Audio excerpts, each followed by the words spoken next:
And welcome to the Everyday Board Game Podcast with your host, Daniel. And Daniel. Good morning, Daniel. How's it going? Wait, it's not morning. Stop it. I got you that time. Yes! Took me all year, but I finally got there. That's all that matters in life. That was brilliant. No, it's been pretty good. Busy day. It's not morning, but it is earlier than we normally do film. Yeah, I'm going to take a bite of cookie here because you mess with me. It happens. No, in fact, today we're actually trying something a little different. We're changing up our days on when we're filming. Except for the next 2 weeks. Except for the next 2 weeks, yeah. Well, 3 weeks. Next week we'll be on our new schedule. Yep. But when Christmas comes and New Year's come, we're not going to record on those days. Correct, yeah. Yeah, of course. And anytime we make any kind of change or say we're not going to make a change, there's a change anyway. So it doesn't really matter. But we appreciate everybody for sticking around for this. And we want to talk more about what we're going to be doing today. Today we're going to be filming at least one episode. We're going to be revisiting something that we did a little under a year ago. Just shy. Yeah, just shy. We put together our 2023 gaming goals. These are kind of like our New Year's resolutions, but for board games specifically, what we planned on doing. And last year, we'll get more into it later, but last year we did this as well, where we revisited in December, made our goals in January, but we also made 2022 goals. Yeah. And we are planning to prep up for possibly 2024 goals. That's right. It's just something we've been doing. We've always revisited our goals to see if we were successful in that one. Again, when it comes to it, and we did this caveat on that episode as well, is there's going to be a good likelihood we're not going to always meet the goals. We have to come up with 8 different goals because that's what our brand is all about. That's right. And so it's just like, this is what we're going to work on. If we get it, we get it. If not, and our 8s are usually the ones that we're not too worried about. Our 1s are the ones we are way more worried about. That's right. That's right. And we kind of rank it in that. And again, we'll get more into that episode, or more in the episode. Yeah. But we're also going to be talking about possibly doing a bonus episode after that. So if you're watching us live, stay tuned. We're going to film that after, just so we can get a little bit of leeway for the Christmas break. Exactly. All right. Well, Daniel, before we get into our episode, I have a question for you. Oh, yeah, what's that? Have you heard of any news lately? Oh, yeah, quite a bit. Yeah, way more than I have. All right, so the first one I want to get into, I know we're in the Christmas season right now, but I'm always in spooky season, as you can see. The big one here that I was hearing is Trick or Treat Studios is actually reprinting and retheming 2 classic games, I think both around the same time. Frame when they were first originally printed. I think it was like the early 2010s, 2013 or so. First one is being a Knizia, Pachon, I think. I can't remember. Sebastian Pachon? I don't know who it is, the co-designer is, but it's Knizia, and it was an old Astari game called Prosperity. Oh, okay. Trick or Treat Studios is reprinting it as The City of Living. It is, you're rebuilding the city after the zombie outbreak, and you're all vying to become the best leader of that city. So, it looks interesting. I'm not a big fan of, like, zombie games, but this would probably get me to play a zombie game. This is more post-apocalyptic aspect of it. With a zombie undertone, right? Yeah, it was a post-apocalyptic. We're all trying to figure out what happened with the zombies and stuff like that. So I do like that. I might try this one, check it out. You know, might get me into more of the older Knizia stuff, because this newer stuff has been hitting for me, but this older stuff here. I mean, actually, see, and here's the thing with that, and not to discredit that, because I know, like, a lot of his newer stuff is great. By the way, So Very Wrong About Games, thank you for showing up. We appreciate you. Yeah, I mean, his new stuff is hitting really well. But his old stuff always used to kind of hit. It's just you got off on the wrong foot with him. And now that we've played stuff like Raw, and you've seen it in a bigger group, you're like, okay. Raw was better at 4-player. Yeah. I despised it at 2. Yeah, it really shouldn't have been played at 2. And that we should have had a minimum of 4. But, I mean, but you see what I mean, though. It's like he has more going for him than I'm glad you're learning about that, which is good. And the other game that they're reprinting is an old deck building game called Nightfall. From what I understand, it was one of the big first deck building, was really mean about you just head-to-head battling another vampires, person. Yeah, this one is going to be called Monster Unchained, and they're it's going to be a deck builder still.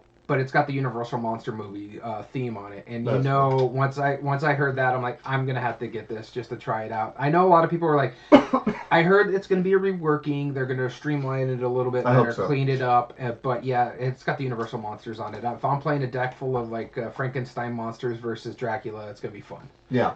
No, absolutely. I mean, pardon me. I know I played the original Nightfall back in the day, Mm-hmm. and I don't remember being a huge fan of it, but I do remember I just like deck building more than anything. But I don't remember it being necessarily that amazing. So very wrong about games. Love Nightfall. Cool shading effect. So if they're streamlining it and making it better, and especially putting an awesome theme like that on it, Oh, probably going to be a hit. Yeah. All right. First piece of news I wanted to talk about was talking in the world of Spiel des Jahres. I love spin-offs. I love Spiel games. This is a piece of news that I thought about putting on the list, and you decided it would be a good idea for me to put on the list. Yeah. Mainly because I didn't have any other information. Yeah. But they're making two roll and write versions of Cascadia. One is called Rolling Hills. One is called Rolling River. Yep. From what it looks like, and there's not much information about them, is that they are both based off Cascadia, of course.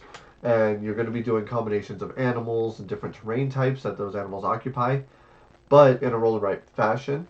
And it looks like both of these games are similar and are probably compatible with each other, but it's more so like there's like minor changes between the two. So you might not have to have both. Mm-hmm. It's kind of like a Railroad Inc. kind of style. Yeah, that's They what I made was. a bunch of different versions. That's actually one of the things I had on my part of that news too. Is that it's kind of Railroad. I hope it's better than Railroading because I did not like that game. I mean, it was fine, but that was about the best I could say for it. I mean, that was recommended to me. I remember a number of years ago, I went up to, or 2 years ago, I went up to Minneapolis, and to drive my brother-in-law up there. And I stopped at a board game shop, and that was one of the solo games that I got because they're like, Railroad Inc. is fantastic, and I had bought like another solo game. I bought a couple other games I was ready to bring back.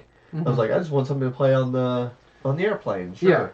Yeah. And they recommended that one, and I was like, oh, okay, that's cool, I guess.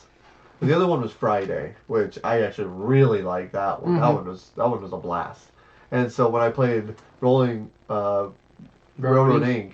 after that, I was like, okay. Well, maybe it's better in multiplayer, and I never got it multiplayer, so I just got rid of it. I played it at 2 players, and I wasn't enamored with it. Yeah. So. Yeah. All right, cool. So that's Cascadia, Rolling Hills, Rolling River. All right, so my next piece of news here is actually I'm going to move it down. That'll probably be my number one. But the next one I'm going to talk about is actually an interesting thing that's going on in the gaming industry right now. Oh yeah. There is a mutual lawsuit from University Games and Forbidden Games. They're both suing each other for breach of contract. Apparently, University Games was supposed to buy out Forbidden Games. Mm-hmm. But Forbidden Games is saying that University Games is not providing what they said they were going to provide. University Games saying Forbidden Games is not doing what they need to be doing. They're part of the lawsuit. So, who knows where this is going to go? It's just two not big companies, but still relatively decent size in the gaming in the hobby world. Forbidden Games has got games like Raccoon Tycoon, Lizard Wizard. Yep. Mosaic is a more recent one. They've run very good Kickstarters. University Games has been a lot of more educational style games, but they do have a lot of games out there. Can't think of any off the top of my head at the moment. But I found it interesting that were going to buy Forbidden Games, and now they're mutually suing each other. So I'm like, oh God, are we not going to get more? And I think Mosaic is still dealing with their second Kickstarter. I don't know if everybody's got their stuff in yet or not. So we'll see what happens there. But some sad news for the gaming industry, but let's hopefully it gets resolved. It reminds me of when Stronghold filed a lawsuit against Plan B Games because when it came to first rights to reprint the what is that, Great Western Trail, and it went into that whole situation. With like Egger's Spiel being like the primary source. Yeah, there was like a whole mess of stuff. I hope it ends, amicably. Everybody's happy. Yeah, I hope everyone figures it out. Mm-hmm. I know nothing about the situation, and I only know familiar. bits and pieces of it, but I just Yeah. found it interesting that there is a mutual lawsuit, Yeah. both for breach of contract. So, Yeah. Yeah, I mean, one was probably just like a response once they heard about the other one. well, yeah, because University Games sued first, and then Forbidden Games followed that with their own lawsuit. Makes sense. On the happier news, the next one is a game that I thought sounds really fantastic. It is a speed dice rolling game based on an IP, a Oh, video I know game which one that this is one is. Yeah. known that is known for their speed games. Is Sonic Roll. I mean, I wasn't the biggest Sonic fan growing I up, like but Sonic. it was definitely in I was a my. Nintendo kid, so I was a Nintendo too, exactly. But my siblings, they hit on some Sega too, and I can appreciate a good Sonic game. Mhm. Like I was never any good at them, but like the speed that was involved in it was just so satisfying. To just be launching around the map and you see stuff just pop out of nowhere and you just slam right into it. Coins go flying everywhere. Really satisfying sound. Great soundtrack. Great soundtrack. And so that would be one of those best games where you're speed rolling, you have the energetic music on in the background, good nostalgia. Mhm. I don't know much about the game other than that I know it's a speed dice rolling game, that is already thematic in my eyes. hopefully it's better than the other Sonic game. Or no, That was Mega Man. it was Mega Man. Oh, Yeah. oh God! But Now, hoping it's better. I've played a few other Sonic games. There was like a racing one, and it was like godfully slow. I will say this though. The cover alone on this one, it has me intrigued because it looks like the old Sega Genesis cases that they came in Yep. with a red stripe down the side. That's right. That's right. They're using that brand and they're using that style, right? Yep. It's like if you have like a very 8-bit picture along the corner of or along like a banner on a gray background, it's like that's Nintendo style right there. Sega. So, no, I mean like the gray yeah, background looks like the original NES covers. Yeah. That's what I'm saying. Yeah. So I like the way they're going with that. Yeah, absolutely. You can tell that it's a fan of the IP. Yeah. They're not just doing it to do it. So I'm looking forward to that. So am I. It looks interesting. I didn't put this on my news because I'm like, I've been very hesitant with video games to, especially like I didn't see who was attached to it, but once I found out it wasn't Yasko, I'm like, okay, this might be good. Yeah, I mean, Jasco games, Sorry, I went Spanish on that one. Yasko. Yasko. No, I appreciate them. They will forever. I will always have an appreciation for them Because they saved something for you, right? because they saved Evil Dead 2. Mm-hmm. And now their game. Hey, Have a good one, Sora. Their game itself wasn't amazing, but the fact that it was a doomed Kickstarter and they got it and made it survive for anybody who backed the Kickstarter. I appreciate that. Any company that's willing to do that effort. Speaking of I want to support them. Evil Dead 2, I just saw Mm-hmm. saw something on, I think it was Dice Tower, where they're talking about the crowd surfing. Apparently someone's reprinting the Evil Dead game, and it's on Kickstarter or something like that. Okay, that's news to me. Yeah, they were making fun of it because they're like, this is different than the second edition, and it really is very slight, distinct changes that you don't see on the boards all that much. It's like, hey, we got this outlined with fog now over here. It's like, okay. That's funny. It's like Evil Dead or Evil Dead 2, one of the two. I can't remember which one it was. I will look into that. That sounds awesome. But my next bit of news, this is where I go into one of my personal favorites of it. I love games that get IP because I want to be in that world, and video games has not really hit those kind of IPs all that well. But board gamings have done it a lot better. Case in point, you look at stuff like Star Trek Panic, or I personally do enjoy Red Rising. It does follow the book series. But Unmatch has really knocked it out of the park when they got their stuff with their IPs, like the Jurassic Park stuff, the Marvel stuff has been really good. Well, they just announced a new IP contract, and this is The Witcher. I'm looking forward to this one. Right now, they've only announced 2 sets where it's going to be 3 characters in each set, kind of like what they did with the Marvel series, the sets. Yeah.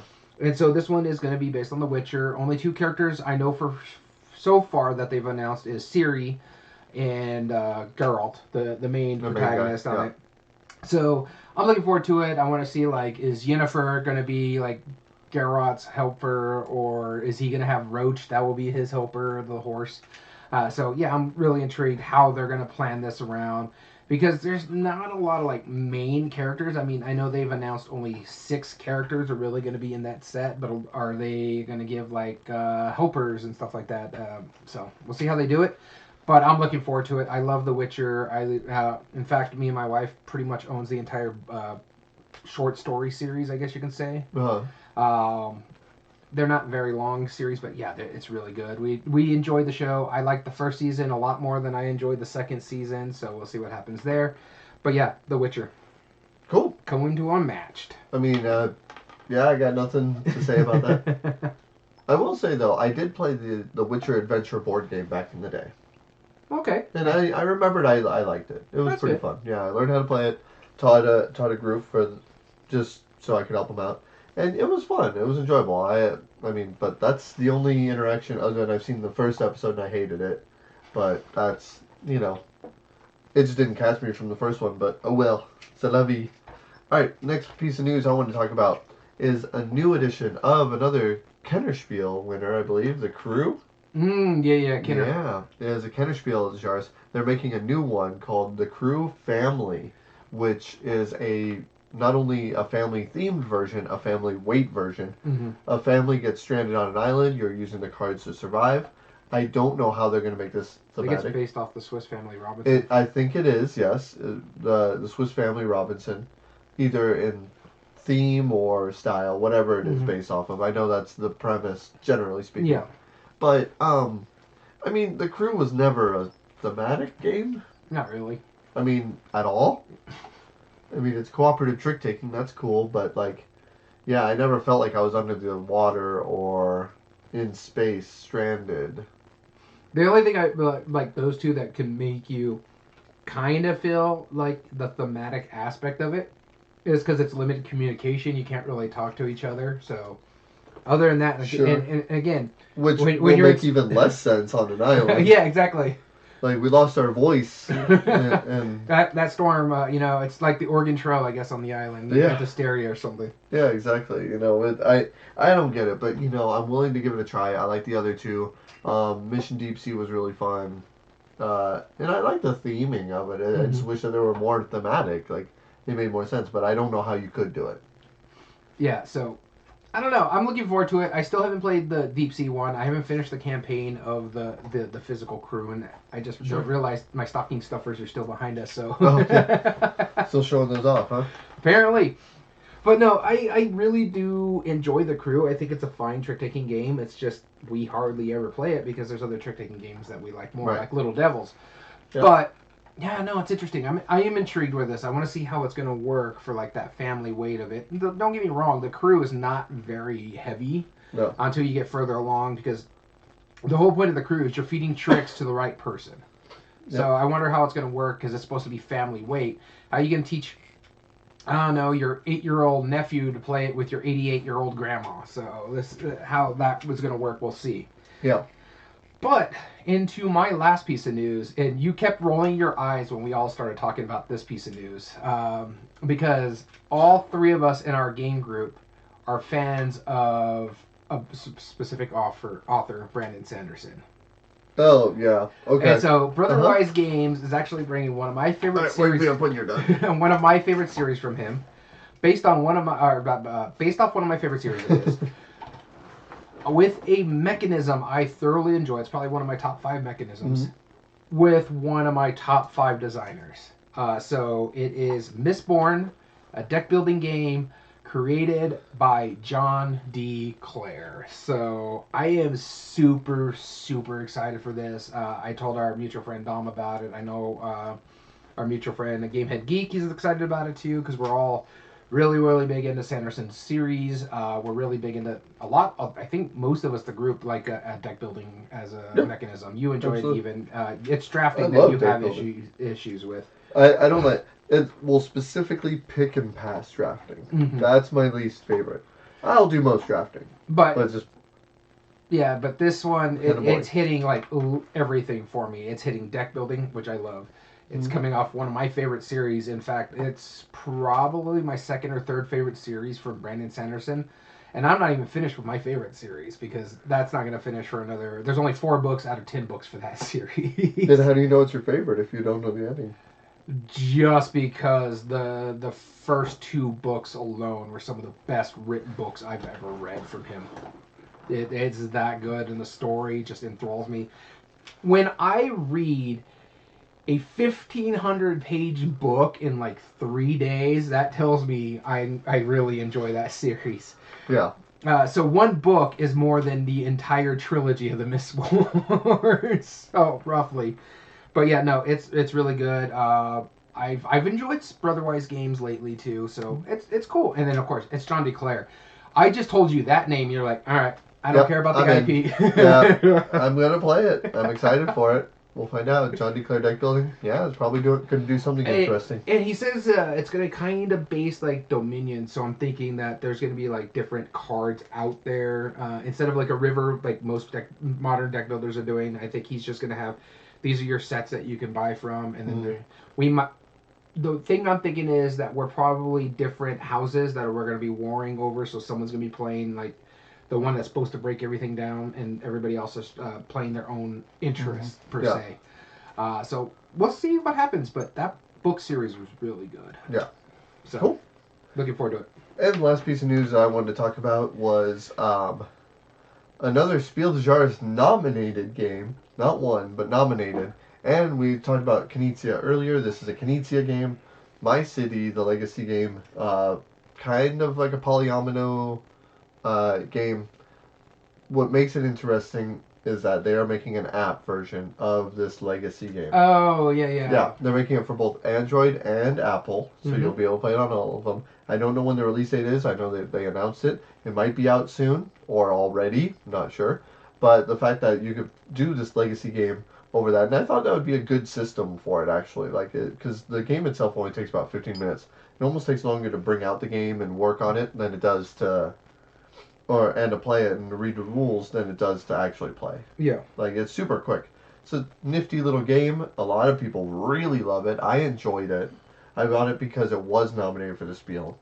But yeah, I mean I haven't played all the way through mine, so I don't know what all it offers. Maybe I might have to get the app version, and then eventually I'll play the full version. Okay. I've been wanting to try this is My City, right? Because My Island's the new one. Yes. Okay. Yeah, I haven't tried My City. I do want to try it, but everything you've said about it, I'm like, it sounds interesting, but the fact that the changes you're making in the game doesn't really make it feel like a legacy game. Right. Yeah, you're unlocking a series of envelopes that add in modules. Yeah. Which is fine. I mean, it's a fun game. Yeah. But if you know that going into it, it's less like, oh wow, I'm going to get a really enriching story. You're not. You're not. I mean, W. Eric Martin, he had the best example of that. Is he did a review for it and explained why Knizia should never do a legacy game. He was like, this is kind of silly that this is a legacy game. Yeah. And in the legacy version, there's after you're done opening the envelopes, you could play certain scenarios, but there's certain parts that they removed that you just can never play with again. Okay. You only can play with it on the one time during the campaign, but not during the full version. You only play with certain modules, and that's considered the full game. Yeah. Okay. Yeah. That's why I was like, Which is a little weird. All right. So very wrong. Let's see here. For trick takers, check out Schaffenfreude. Hard to get, but you could probably get proxy a deck with standard cards. Cool. Sounds interesting. I'm always up for more. I do enjoy trick taking a lot. That's why I want to pick up the new ones from All Play. Yep. Lunar, for sure. I like that where you're working as a team and one player is playing the suit and the other person is playing the number. Yeah. Yeah, so I do like that one a lot, or interested in that one a lot. And the other one was Mori. That the whole little die thing was interest me. So yeah, I want to see how that one works. And what I liked about Mori, the way it played too, from what I saw, is whoever's leading the trick will decide what the trump suit is based on the card that they play. So if I play this type of flower, the card that's next on that board in rotation would be the trump suit. So if I play like the rose, the Dahlia is probably going to be the one that is the trump suit because it's next on the board. I was like, that's intriguing how that works. Right. Not only am I setting the trick, I'm also setting the trump suit. Yeah. Yeah, which is interesting. Yeah. Yeah. But that's all my news. Cool. All right, you ready to get into our episode? Oh, yeah. Once again, we're going through our gaming goals of 2023. We're revisiting it. We're recording this a little early just because of the way our recording schedule is set up. This will go about a week before Christmas, so sometimes we might not meet it, or we could be really, really close to it, and we'll talk about it when we get to those points. Right. Absolutely. So, we definitely will. We gave ourselves 8 total each gaming goals. that we wanted to make as a goal for ourselves, whether it's to expand the hobby or expand our knowledge of games or expand even the podcast. We'll get more into that later. And let's see how we've done. Yeah. Daniel, was there any surprises on your list? Not really. Everything I did in here, there's a reason why I did it like this. They're much more likely to get finished than some of those ambitious ones that I did the years before. So yeah, because I remember the year before this, the 2022 game goals, I got very few of them. I think I got less than half. I probably only got like 3 of them got finished. 3 or 4, maybe. And it was more like 3.5, or it could be total of 4, because 2 of them got halfway done, but not exactly what I wanted to get completed. Absolutely. So let's go ahead and use our coin of doom today. Yeah. We'll use this as actually heads instead of last time. Here we go. All right, I'll start us off. Yep. So my number 8 was, my goal was to support more local stores. And I was really excited about that because I was like, we have our local store here in town. There's another one that's in town, but it's mainly Magic the Gathering, right? And then we have Barnes & Noble. That's about it, right? Mm-hmm. But we go frequent El Paso. We go to Tucson from time to time. We're in southern New Mexico, if you're new to the podcast, by the way. And I knew I was coming up with a really significant trip. So I will let you judge this, but I'll tell you the number of new stores that I supported. Okay? I'm listening.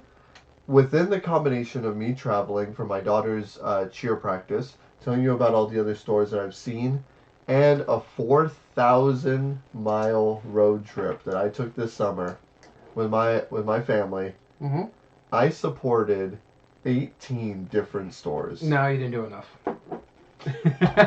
No, that is amazing. 18 different stores. I didn't go to as many cities as you've done. I only supported 2, maybe 3 stores local, or not locally, but I always support the local. I include our local ones, but I wanted to support specifically board game cafes or small business. I wasn't going to go to I didn't count Walmart or Barnes & Noble in a different city, or even like Bookman's. I don't count that in Tucson because I don't consider that a game store. It just sells games. Yeah.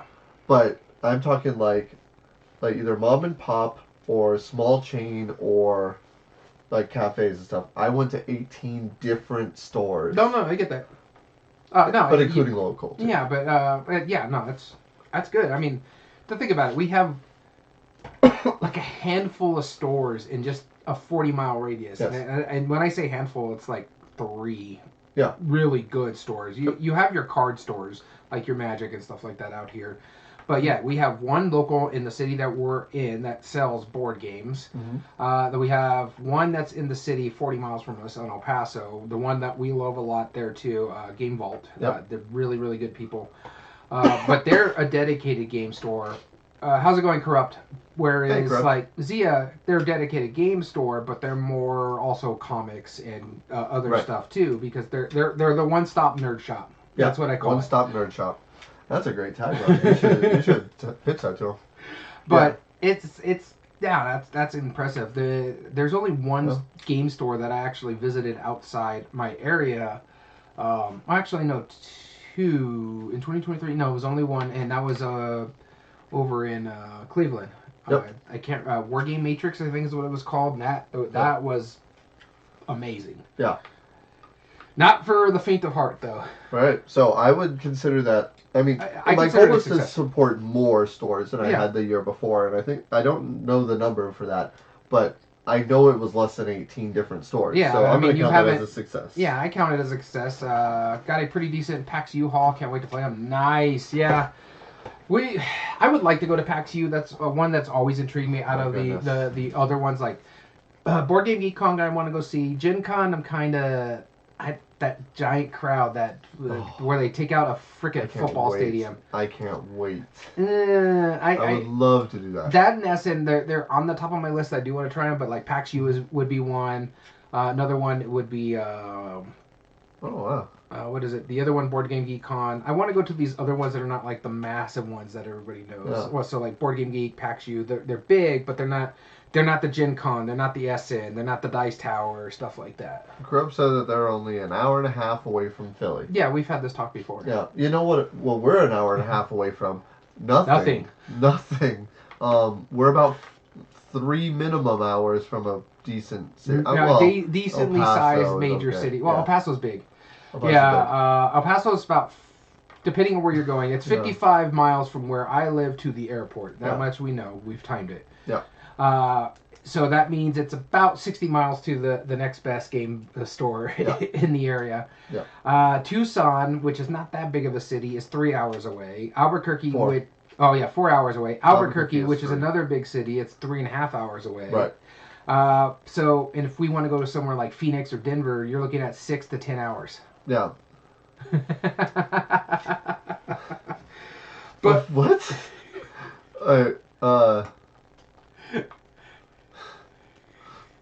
That needs clarification. What?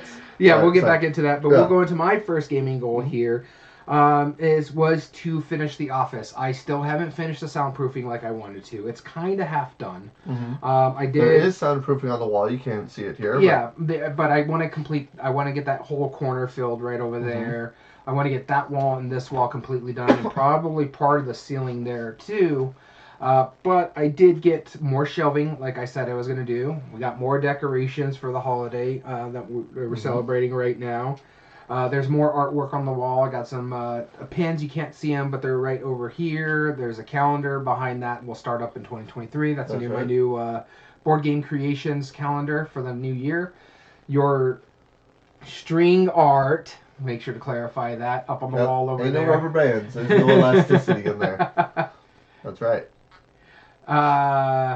So, yeah, it looks really, really good. It's getting there, but I still need more work to do. Yeah. Can't hear anything. Huh? Yeah, sorry about the ads. It's just one of the things that we're doing on Twitch. They do mid-roll ads. So. Bummer. So there's an ad going through while we're talking. Yeah, on Twitch, yeah. Oh, I didn't know that. Yeah. Interesting. Anyway. Should do it when they first come in, but I'm trying to figure out how to play with that. Ah, gotcha. All right, number 7. All right, to you. Off to me. So this was probably the most ambitious one, but I was looking forward to it. I wanted to play, or having played at some point in history, the top 100 Board Game Geek games. And so I made the list at the beginning of the year, and I found out that out of all of the Board Game Geek games, there was about 36 or 37 that I have not played yet. Now, I don't own many of them. I probably own like maybe a dozen or two. But between all 4 of us as our main game group and online plays, I was like, okay, I have a very good chance that I can complete this. I played about 2.5 of those, unfortunately, because it's just one of those things that I just didn't do. This is one of the few that I have to justify. I didn't even come close to playing it. I played Anachrony. I played, we played Astronauts, which is, I guess, Aeon's End. Aeon's End is the sci-fi version of Astronauts is the sci-fi version of Aeon's End. Yes. And there was like one other that I'm just... Oh, Seventh Continent. That was the other one. That's it. Out of all of those games I hadn't played yet, those are the ones. Okay. Yep. I got nothing else to say on that. Yeah, straight up fail. Not even close. Halfway through the year, I realized I only got one game in. I'm like, yeah, nah, this just ain't happening. I kind of gave up on it halfway through. So I probably could have done it, but it was rough. And Anachrony was really fun. There were some really cool parts on it.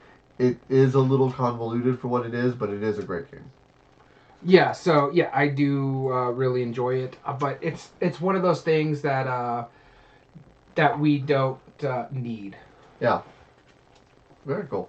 All right. Your number 7. My number 7 is one that I haven't completed yet, but I'm hoping to get it done by the end of the year. I am very, very close to this. I have 15 games to go. Yes. And that is to play 200 unique games for the year. I am at 85 as of right now of recording, which is what day is it? The 17th, I think? Mm-hmm. the 17th of December. No, it's not the 17th. It's the This is the 11th. The 11th of December. Yeah. I was like, no, it's not too, because the wife will be back around then. So yeah, looking forward to getting that done. I'm really, really close, and I possibly will be done by December 31st midnight, because I have a friend that's coming up, so I'm going to take some games to get played there. We have our game group that's coming this Wednesday and next Wednesday, and I think we have 3 more game groups before the new year. That's right. So there's a good possibility if I can get 5 games in those 3 days. Well, I mean, even if you don't, I will have some time off after this week. You just come on over. We'll just do that in a day. Easy. We got this. So yeah, I'm looking forward to getting that. I'm pretty close. Awesome. Off to our number 6. Now this one's me. So my number 6 sound for this microphone, I bet, was to be playing a mix of old and new games. And so way I've done this is very successful. One week I was playing stuff off my Shelf of Shame, because it's always very important to try to get stuff off there. Some people call it the Shelf of Opportunity. No, it's shameful. No, it's shameful. Because there was a game you on should be ashamed for not admitting. Because there was a game that was on there for 6 freaking years, and I finally got that one off. So yeah. There was that. How was that an opportunity after 6 years? Yeah, exactly. I mean? So I succeeded. I played stuff that I hadn't played in a while. I got stuff off my Shelf of Shame that had been up there for a while. I got some really good games that I haven't played in a long while, and I've loved that mix. I think I'm going to switch it up, and I'll probably put this in my gaming goals too, is that where it's going to be like a 1-to-1. So I'll play a new game off my Shelf of Shame, and then I'll play a game, like our mutual friend Dom is doing it, where he plays a game that he wants to get off his Shelf of Shame, and then he'll play a game that he hasn't played in a long time. So we're gonna do stuff like that, but yeah, it's been really, really good for me. I want to keep doing that next year. I mean, yeah, I don't get a lot of like just emptying my Shelf of Shame, but I'm getting stuff that's getting ignored on my shelf because I'm trying to do Shelf of Shame stuff. Yeah. So I've got some new stuff done this year. Like I just recently played Santa's Workshop, Fox Experiments. We played a lot of Christmas games we haven't played before, Holly Jolly. But I've also gotten games like Abyss to the table or Western Legends again. So yeah, I'm calling that one a success. Oh, I would too. And So Very Wrong About Games said that they also cleared their Shelf of Shame this year. Bravo. For real. I keep adding to my Shelf of Shame. That's the problem. Yeah. Oh no, I mean even if that's still impressive. All right, my number 6. This is one that I can say that. Well, I'll tell what happened is my goal was to sign another game this year, and I had pretty good opportunity to do it. Because we had Gamma coming up a few months later. We have some good friends of ours. I have signed a contract. I don't have the liberty to say what it is yet, and nor do I try. I mean, I probably could, but I'm of the mind where I'm trying to be like, I would like to not have to do that right now until I know it's like been announced and all that stuff. But I will call this a success. You know which game it is. It's one that I've been trying to get to a publisher for a long time. We finally found a good home for it, and working out deals to get it hopefully printed soon. And it's not just that one. You're under contract with a few other games. Right. Yeah. I don't remember when I signed that contract. But I do believe it was this year. Oh, was it? Yeah, it was this year because we talked about it, not on the podcast itself, but we talked about it. I think it was relatively after Gamma or right before Gamma this year. Something to that effect. Yeah, because it was right around that time. But yeah, you have a couple games under contract. You have another one possibly coming out sometime soon. Yep. Yeah, so, I mean, and then the matches is coming out soon, too. Yeah, matches will probably be early next year. Yeah, probably. Yeah, I mean, it's in manufacturing now, so here's hoping. Yep. It comes out soon. I'm looking forward to it, Speaking of which, it's still going on right now, right? Yeah, oh, by the way, our friends at Thing 12, I need to pause real quick. Our friends at Thing 12 really need your support right now. They've been doing better. They're gaining traction, but it's the last, 4 or 5 days right now. Yeah. They have a game called Puppy Pile that's currently on Kickstarter. Cheap little $18 game. You're trying not to be the puppy on the bottom of the pile as all the dogs are jumping onto the bed. Super crazy, adorable art. Very inexpensive game. Looks like a good little fun time. Seriously, in order to fund, they need everybody's help. go tell everybody you've ever met ever. Yeah. But with that being said, though, I have at least 3 games now currently under contract that without without being announced yet. Yeah, yeah. So I call that a success because they're under contract. Quite literally, I signed another game. You basically Boom. wanted things signed. You're signed. It doesn't necessarily mean they're going to be published. That's right. That's right. But hopefully they will. I hope so too. Yep. All right, moving on to our number 5s. Number 5. Here we go. Okay. So this one was a roaring success. It has happened. I said it that it's a good possibility that it was going to happen. And this is to play a game in another country. In fact, I played 6 games. We were in the Bahamas, mostly in port or getting ready to cast off to go to a different island and stuff like that. Hey, that still counts. But I played a game in another country. I played 11 Imp. I played Little Devils. I played Marvel Remix, and we played in a lock there, which was really, really fun. I think it was called Mission Number 7. That was a really that was really cool. Fun. So yeah, we played quite a few games. It was just honestly really, really cool to do something like that. I've never really been. I've been to like Mexico and stuff like that, but never been to like another Caribbean or been on a cruise in general. And going down to the Bahamas, having a great time, seeing like the swimming with the pigs on that beach and doing all that stuff, and still being able to get my gaming fix in while we're there, and just having a really good time with some really good friends of ours, bonding over what we would have done at home, but on a cruise ship in a library where everybody was watching us and like, hey, what are you playing there? So I would explain the rules to them. So yeah, it was really neat. Yeah. Yeah, so we had a good time. But yeah, playing a game in another country, that was a success. And I had a very similar thing that happened where my goal, my number 5, was to play a new game in a new place. And I remember this was the thing, and back in the year I remembered I purposefully left it a little ambiguous on purpose. I was like, is it going to be a new game that I haven't played before, or a new game that I had never had in my collection before, and what do I mean by new place? Could I count like a store that I haven't been to, or a new store? But I remember I was talking to you and I said my original intent for that, and I clarified it after the podcast. My intent with that was to literally go to a brand new city and a new store that I have never been to ever in my years of living, and then play a game that I've never heard of at all. And that was more often than not my intent. Well, I got that opportunity this summer. Oh yeah. During that road trip that I was talking about, there was all the way from here to Minneapolis I've been to, but everything west of Minneapolis, when we went all the way to Bozeman, Montana, was all brand new to me. So every day that we were traveling, I kind of like scouted it out. I was like, what time were we gonna get there? Yeah. What game stores we got? And then there was one city in Bozeman, Montana specifically. I forget the name of the store. I can look it up later. But there was one that was just a mile and a half away from where we were staying. Everyone was tired. They're like, we're already done. I'm like, Aiden, my son, get in the car.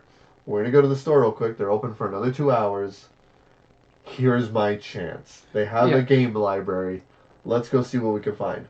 And it was difficult to find a game that I hadn't played before, but I found this weird little one, and I don't know if it was something that, like, it was such a generic title. It was a game called Dungeon Draft. Okay. Which is a really generic title. Very much so. Very much so. And I don't remember hearing about it ever before, but I was like, you know what? Never heard of it. I'm in a brand new place. There was some Magic players that unfortunately were cussing up a storm with my young teenage son there. Annoyed me. I was being the crotchety old man, like, watch your language, people, or ribble rabble. I'm trying to play my card games over here. And, what? Yeah? Oh, the Magic players do that. Oh, no, I'm not talking about that. I was like, you think your son hasn't heard that language before? Oh, no, I know he has. but he probably says it when you're not around. Oh, I'm certain of it. I'm just saying, it was still, it's like, yo, kids here, like, what the heck, like, put a filter, bro. But anyway, like... It's Magic players. They don't have filters. Yeah, that's true. That's why they play Magic. No, I'm just kidding. I played... That was my most That was game. you when you were their age. Right. Mother... No, this year, by far, Magic was my most played game. So, anyway, I kid. But I played Dungeon Draft in Bozeman, Montana, city I had never been to before. I'd never been in the state before, anywhere near that. Nice. And I played a game I had never heard of. So, whaling success, cool. Beautiful, succeeded, new game in a new place. By the way, check out the shelf over there. Oh, yeah. Uh-huh. You did get it, didn't you? Oh, are a couple of those the new ones? 2 are the new ones, 2 are the old ones. Ooh, all right. Anyway, Disney Lorcana. Yeah. Ooh, ah. All right, so off to our number 4. Here we go. To you. All right. My number 4 was, sticking to the ambitious side of mine, I wanted to set myself a game design goal. As listeners of the podcast have heard before, I do some game design. He's not a fan, I'm sorry, whatever. But that was my goal, is I was like, I wonder if I can make a pack of cards into a game. And what I mean by that is, so I use a website called The Game Crafter. I'm going to give them a quick shout out because I appreciate what they do. Sometimes it's a hit or miss whether people like them or not. But I like what they do, and I really appreciate what they stand for. And they support Unpub and developer conventions all the time. Yeah. So, thegamecrafter.com. And you can find my game, search Daniel McKinley. Anyway, so last year they had a contest, which they do contests for designers to try and make different style of games and stuff. And one of them was a 1-card game. So all the rules and the main component had to be the one single card and contained within them. Not just a link to the rules or like a video or whatever. Mm-hmm. You were allowed to use other fairly generic tokens, but like if it was like, oh yeah, just get a deck of cards and then scratch out the ace and type in or write in something like that. No, like it wouldn't be that specific. Yeah. But like handful of dice or some tokens, whatever, right? Yeah. And I made 2 games. One was a dexterity game. One was a something else off the top of my head. I'm not remembering off the top of my head. Oh, one was like a party trivia game.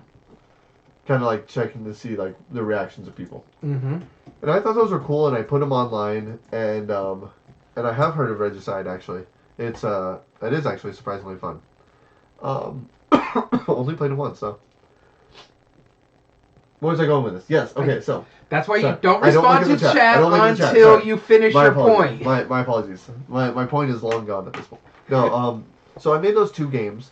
And the way the Game Crafter works is that you have to print a sheet of paper in order to print any amount of cards. So a sheet of paper will be 18 cards by themselves. So at first I was like, okay, well I'll just get 18 copies of each of these games, tra-la-la, that'll be it. But then it got me thinking, I already made 2 games. I wonder, could I design a full pack of 18 cards, each one containing its own board game?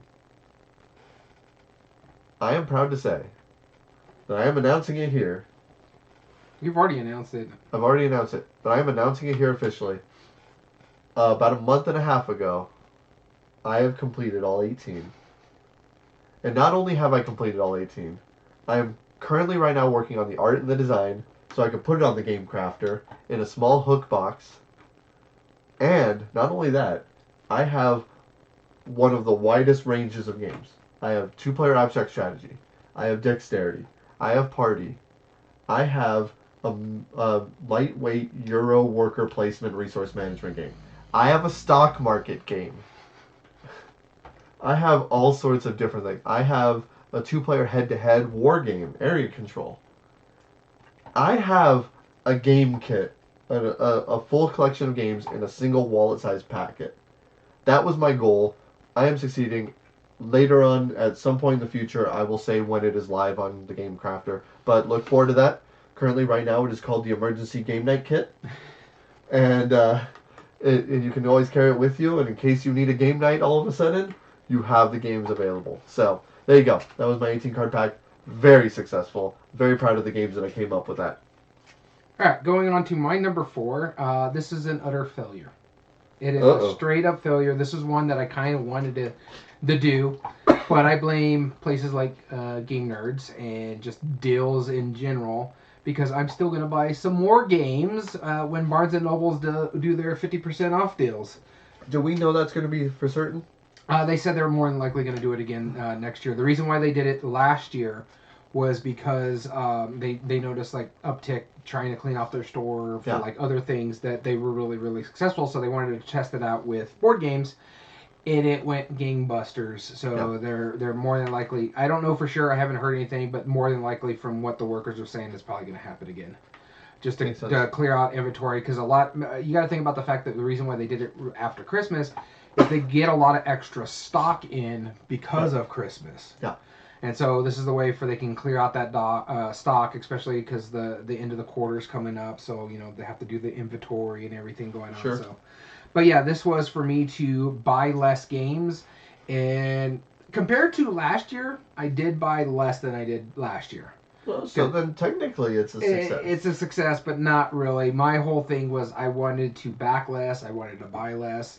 I backed around the same amount I did the year before. Sure. I bought less than I bought last year, but it's still up there. I was keeping track till about June. Once I hit like 27, I'm like, I'm not going to keep up with this. No. This is not going to happen. I did buy quite a bit. Bought some when I was in Cleveland. I bought 2 games there. There was another place I bought some other games. I didn't count like the culling stuff when we went to Bookman's as games I bought because I traded basically for those games. You did buy those. Yeah, it was basically trade-in money for those games. I agree with that. But I consider it a fail because I wanted to, save my budget, try to play more games in here. But they announced Halloween the board game. All right, well I'm gonna have to pick that one up. Fine. Stonemeyer's new one. Here's Apiary. Okay, I'm gonna get that one. And I knew there was gonna be some caveats, but when I had to do a Damn It Danny because Concordia was on sale. Oh, Concordia, so good. So I picked up Concordia Venus because I needed to pick some stuff up. There's other games, Damn It Dom versions. The games where I just had to pick up is so good. So it's just like at that point I was like, I'm done. I'm not gonna complete this. Nope. Well, I mean, I appreciate you being honest about it, right? Yeah. All right, cool. On to our number 3s. All right. Yep. Here we go. All right, that's you. Number 3 here is a success, I would say. I've been playing a lot of solo games, and that was my goal. My number 3 game is to play more solo games, not just Final Girl. I have some board games actually sitting on the table that I'm going to play solo tomorrow. I want to try Destinies just to get that one played, but Final Girl is a big one. There's some other ones. It is a big one. Yeah, there's some other ones that I played solo on here, but yeah, looking through my stats, I played a lot more solo than I did the year before because I think Final Girl was the only game I had tagged as solo. The year before. This one is several new solo games that I played, whether it's stuff just to get off my shelf of shame or stuff that I want to try solo, some that have really good solo variants. I haven't bought more solo specific games. I just got a new one right now. I got the Sleeping God 1 to 2 player version. I think something Peril. I have that one, so I do want to try that one out. But yeah, I did get more solo gaming in, which actually makes me happy because it's something like when my wife's gone and on travels and I can't get around with other people to play games, at least I have something to keep in my mind. Yeah. Doesn't help the fact that the latter half of the year I didn't really succeed in it all that well because Baldur's Gate 3 came out and then Super Mario RPG right afterwards. It's just like, so kind of slowed down, but I did play a lot more solo. Another one, you can see it behind me, Super Skill Pinball Arcade. I've been playing that one solo. It's been fun. Good. Awesome. My number 3 is one that involved you, actually. And I told you right after that, we got off the stream, and I was like, yeah, sorry to spring it on you, but let's make it happen. Let's figure it out. But we got time. We'll figure it out. Yeah. And we did. Yeah. And I'm very proud of the fact that you were willing to budge on it, and you were like, because at first you were like, dude, like, why'd you even, like, say this? Because, like, we already have our system. It's like, no, just trust me. We got something good. And I think what resulted in it worked out really well. My goal was to make a new segment for our board game podcast.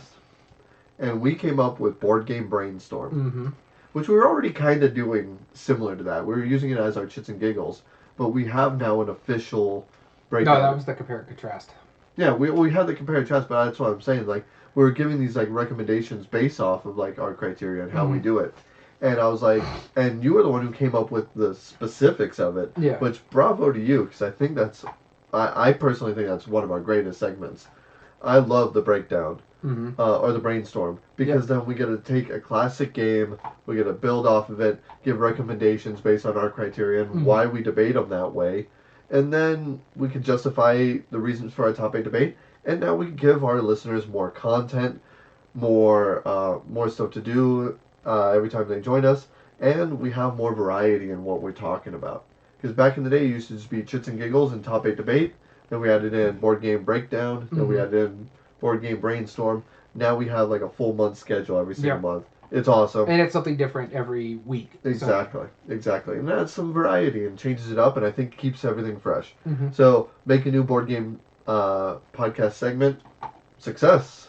Yeah, and we instituted that this year in March around our anniversary. That's when we started doing the new cycle once our season was over.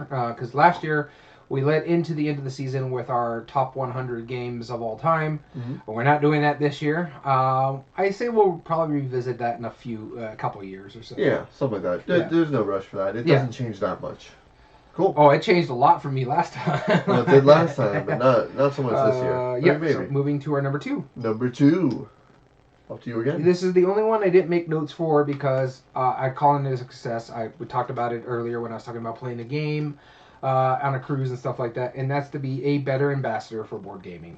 When people were asking questions, oh, what are you playing? I try to explain the game there, or people were trying to buy something, like, is this good? All right, what kind of games are you playing? This is what you're doing. Okay, yeah, I would recommend this one based on, we're really big into Ticket to Ride. Okay, yeah, you're going to enjoy this. Or why are you into Ticket to Ride? What is your favorite thing in there? Do you like the rummy set? So why don't we try like these cards where you're doing like this card game over here? We're doing like set collections, like something like Holly Jolly, where you're trying to do set collections. If you like that part of it, if you're like connecting routes, let's try something like I can't think of anything off the top of my head, but just I'll recommend games if they ask. There's another one like if people are struggling to decide which ones, what are more likely what they would go down their road. The people, when they were watching us play, they were playing, I think it was golf, trick-taking game or something like on the table next to us when we were playing 11 Imp. Oh, yeah. And so they came over and were like, oh, what's going on here? And so I explained how the game works. And like, oh, that's really neat. So the guy bought it off the Amazon. So he's like, this looks cool. I'm going to try this out. So that I call that a success. I don't need notes for this because it's just something I've done and I'm trying to be more open to. Another thing, too, is like on talking about Board Game Revolution, where we always usually put our polls and stuff like that. Whenever people are asking for like recommendations or how's this game play with this or that, I've been trying to do more into the chat and being like, hey, yeah, this is good. I liked it with this. I prefer this game with this player count just because if it's at 4 players, sometimes it's a little long. If it's at 2 player, there's got that dummy player, which I don't really care for. So yeah, it's stuff like that. Cool. Awesome. My number 2 was a goal I was pretty confident with, but it was, my whole premise of it was to justify having the games that I have and why I have them. And my goal last year was to replay 100 different games from my collection again this year. And they had a couple caveats. One, they weren't on my shelf of shame, like I had already played them in the past. So there's a lot of times where I had to just, mark it as like oh, well, does it count? No, yeah, yes, no. Because if it was on my shelf of shame before, I don't count it. I want to replay 100 games that I owned in my collection. Again, it's always great to go off of trying to get, the new games, shelf of shame, all that stuff. But I have like nearly 1,000, more than 1,000 toys that I haven't played with that much, and it's not like I bought them for the collector resale value. I'm not trying to make them appreciate value and sell them. Yeah. I'm not about that. Every game that's in my game room is a game that I've played. Or trying to play. No, everything that's in my game room yeah. is a game that I've played. All 1,000+ games that are in there. And so, when I open that game, I expect to learn how to play the cardboard. I take the plastic off because I don't want it to be as valuable as it was before. Yeah. These games are meant to be played, and that's what I want to do. They're toys, yeah. I hit that late summer that I had replayed the 100, and ever since I've been keeping track of. I did look through my stats last year. As of right now, December 11th, I have played 400 unique games last year. I haven't. I'm struggling to hit 200 unique games. I hit But mind you force your 400 kids to games. play games with you, so that's like their chore. Sometimes, yeah. I mean, it's like, hey, you want that allowance money? Play Magic Rabbit right now. We're playing Radlands, or else. Yeah, so yeah, no, I get it though. Yeah. Like I said, I'm pretty close to 200 unique Yep. game, but I only play about 3 or 4 games twice a week, if that. Right. So. Yeah, and I was pretty confident I was going to do it, but I was like, just in case, I'll stick to 100. Yeah. And then you had to show me how in our board game stats app how to actually do like Set up a challenges. 50 by 1, and I had to do it twice. Yeah. So that was fun. But yeah, I mean, easily hit the numbers, no problem. Another success for me. Nice. And now for our number ones. Number one, 2023 gaming goal. This was the one that was most important to us. You're starting us off. Well, that's good because this is an utter failure. Oh, sorry to hear. And it's not because of lack of trying. This I try to get done, but it is such a massive game. I've still got a lot to go through, and that was to finish Gloomhaven. That was my number one goal. And I've been playing it a lot. I think I'm close to something like 60 gameplays or something of it, or 50 or something like that. We still haven't finished. We've played a lot. There's been a lot of stuff that we've opened. There's a lot of stuff that we've seen. We've done like a major plot point, but we haven't completed the actual game. Yeah. So there's still a lot to go through. But yeah, no, I'm enamored with it. I still love this game. I've played it more this year than I've played up to this year. Oh, wow. So that's saying we're playing a lot of it, and that's including the fact that we played also Jaws the Lion the year before and played all that the way through, and now we're playing this all the way through. And it's like, oh my god, when people talk about like lifestyle games, this could be a lifestyle game. You get a lot from this one game alone. That I could just have this one game and still play it over and over and over. There's solo scenarios, there's the upgrading, the retirements. So I don't know if I'm going to see everything. I haven't even touched the expansion yet with the new character and the new scenarios there. I haven't even touched Frosthaven yet. So yeah, but it's not for a lack of trying. I did try to finish Gloomhaven. We played it a lot. We even had to take a break from it because we were playing it so much. It kind of got a little, okay, I need to refresh my brain and play other games. Yes. So we started a little other campaigns like Vagrant Song and stuff like that. And then we went back to it, started playing it a little bit more and more. And it's just like, it got to a point where we got our butts handed to us several times. So. And that's an easy way to just like burn out. Yeah. You know. And so we were getting it done, but it still hasn't been finished. And that's a testament to Isaac Childress in this game because we've played probably 60 games of this or so combined, and it's still not done. Yeah, there's a lot of content. And also the fact that, your wife travels now. Yeah. And so that's less time that you can play with her. Yeah. That makes sense. And my number one, this was the most ambitious goal that I had set ever. Because it goes along with the last one I was just talking about. I need to justify the games that I have and why I have them. Because we did some calculations. My Board Game Geek says that I have about 1,200 games, 1,300, something like that. I don't think I actually have that many, but a lot of them I have for just various reasons. Either they were gifts, or I got a lot of micro games, or like my Board Game Geek was wrong, or whatever the reason may be. Yep. So my goal was to reduce my collection by 365 games. As of right now, I have a cull list at my house. You helped me clean out the game room. Yep. I have a stack of games there that I am currently going to get rid of.